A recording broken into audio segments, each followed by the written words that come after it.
Each and every year, we feel it so important to give the year a theme to serve as an inspiration, a vision, or a goal for all of us to unify behind and work towards. Coming out of the COVID situation, we saw a lot of pets being returned from adoption, pet homelessness rates skyrocketing. Many of us were losing hope.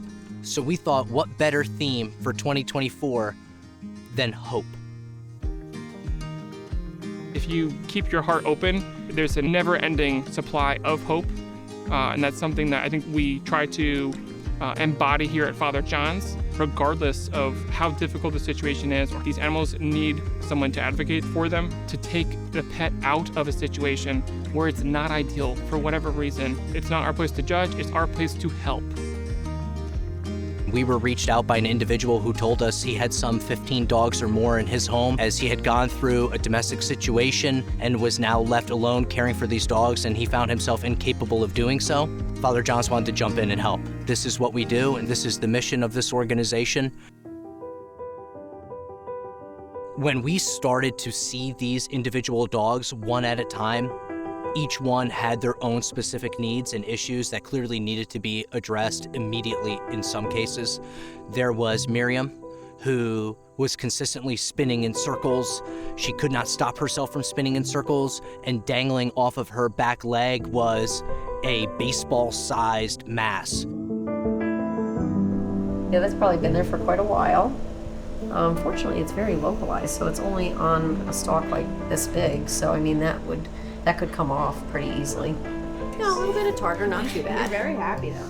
It's okay, girl. Teeth don't look too bad. The gentleman described what Billy Bob was going to look like, and I did not see him initially because he did not look like a dog. Billy Bob clearly had just been neglected physically, just sad.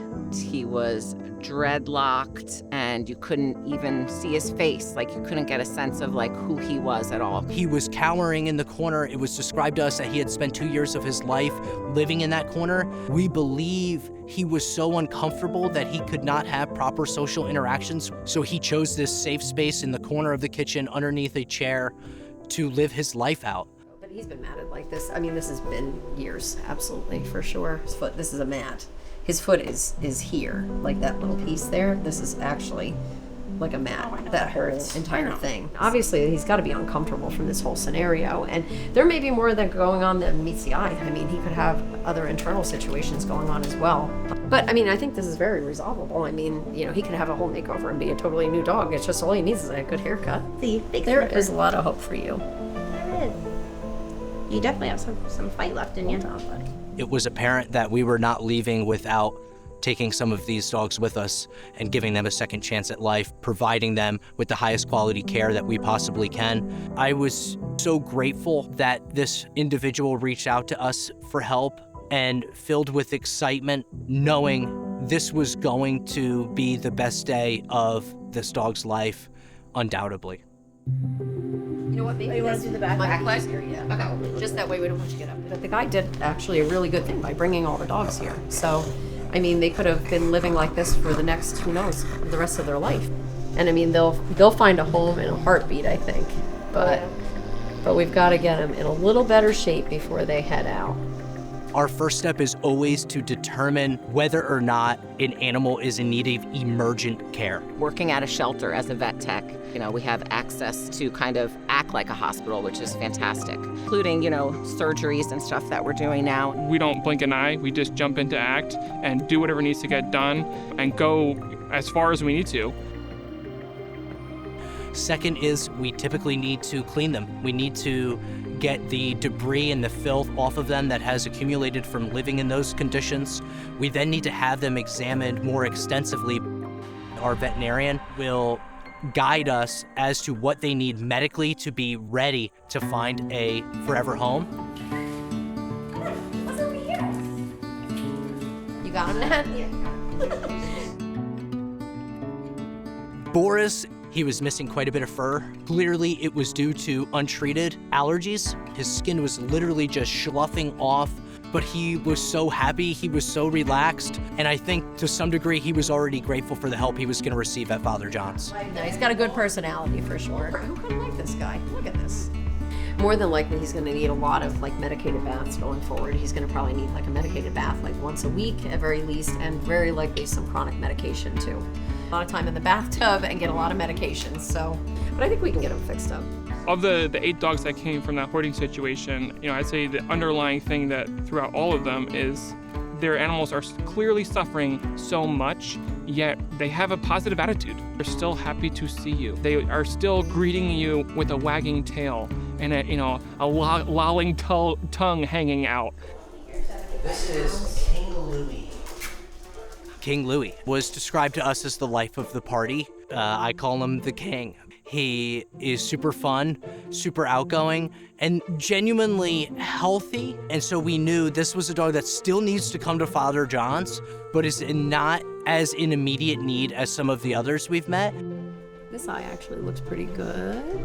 This is what they're talking about called cherry eye. So that little bump that kind of sticks up out of the eye. For now, we'll get him on some antibiotic eye drops and kind of moisturize his eye a little bit more. The microchip. Now with that. Yeah, wow. You're all done. All right, hold on, let me. Another bulldog named Beethoven. He was very friendly, he was very affectionate, and as we're filming this, I can say he has already found his forever home. To hope is to believe that a better outcome is possible, that some change will happen. Being able to watch animals as they progress from being terrified or ill or hurt to when they are confident enough to be themselves and they're smiling and wagging their tail or they're bonking you with their head because they're a cat, that's a hopeful animal.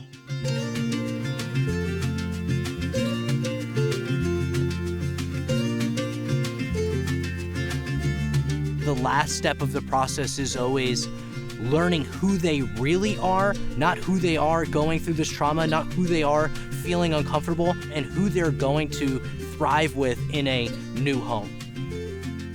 When we first shaved Billy Bob, his whole personality changed. Seeing what happens afterwards when that weight they didn't even know was on them is lifted off, and this discomfort that they didn't even realize they could live without is removed. You just see them brighten up. Despite everything they've been through, it did not break their spirit. That's why I always look at the animals that we serve here as an inspiration. It gives me hope and desire and the will to continue to work for the animals, and it inspires me to be a better person.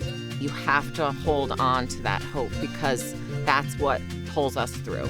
It's what pulls me through and gets me out of bed every day. And we get to see hope come to fruition with each pet story as they go into a new home. I am very, very proud to have been part of this organization for the amount of years that I've been here. I've seen astounding things. I'm 110% sure when they come in that we can change their world. It's just a matter of never giving up on them. No matter what the circumstance they came from, their future is bright once they come here. Hope is believing that when you need a hand or a shoulder, there's going to be someone there to give it to you. I was born and raised in Sussex County. There is no place more connected than this community right here. We have literally been carried for 25 years by the people who believe in the mission of Father John's. They know it is important for Father John's to be here for these animals that need us most.